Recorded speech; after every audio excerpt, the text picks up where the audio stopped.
What is happening, guys? Martin is back again. You know what we are, so let's get into it. So guys, I'm touching base with you in respect of this particular fragrance.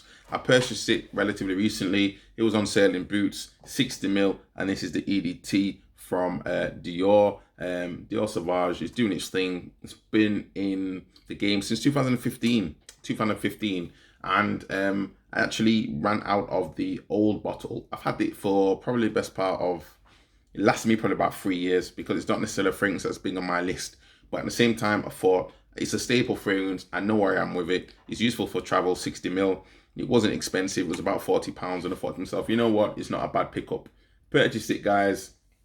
And one thing I'm going to say about this fragrance, one of the key things I picked up on, ultimately, it has been reformulated. So if you felt like maybe the metallic was quite harsh when you tried it back in the day, it was a little bit borderline sickly, which I know definitely it was for me. Borderline sickly, a little bit too harsh. The metallic sort of opening, you know, was very strong. You get a bergamot, and again you get this ambroxan, which is very sharp. That is one of those things which I think can make or break it for this fragrance. Some people love it, some people can't get enough, some people hate it, and they just really can't do with this sort of chlorine type of metallic type of smell. But for me, the new one's been reformulated, guys. I don't think it necessarily projects as much as I would say in respect of the original version. I know there's the EDP and there's also the Eau de Parfum concentration. But for me, guys, I decided that this one was probably going to be more what I prefer. Eau de Parfum concentration for me was a little bit too heavy, and it didn't really project. And it just felt a little bit like one of those fragrances that I'd be paying a lot of money for the sake of it, which I didn't see the real reason. So ultimately, guys, with this one, I just decided, let me go and pick this one up, and it's not bad. It's not bad at all. It's been reformulated, so it doesn't necessarily have a strong ambroxan smell in the same way as it did before.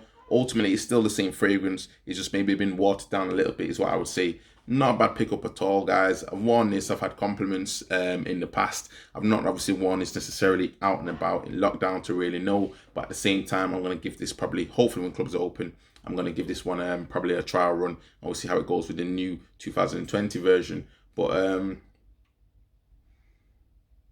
yeah, it's I mean, you know, the fragrance has moved on so long. Eau de Parfum, and obviously, as I said, EDT, the original one. But ultimately, for me, guys, it's cool fragrance, staple fragrance. New formulate, well, not new formulation, but as I say, the reformulated version. From 1 to 5, I'd probably give this probably a 4. You know what you're getting, staple. Can't go wrong with it. But again, for me, guys, it's just one of those fragrances that I like to keep in my collection, and I think for me, it stays on my skin. But it's just, again, it's not giving me it's not giving me too much of a heavy ambroxan type of smell. But nonetheless, ambroxan's still there, though, guys. But again, for some reason, the ladies still seem to like this fragrance, so I'm definitely going to check it out with them at some point. But I'll let you know, guys, as it goes. But yeah, thank you, guys, again. If you do like the videos, please do not forget to comment, like, and subscribe. Saves you some time, saves you some money. You know the spiel. Subscribe, thumbs up, bell, all that stuff. See you in the next video. Ciao.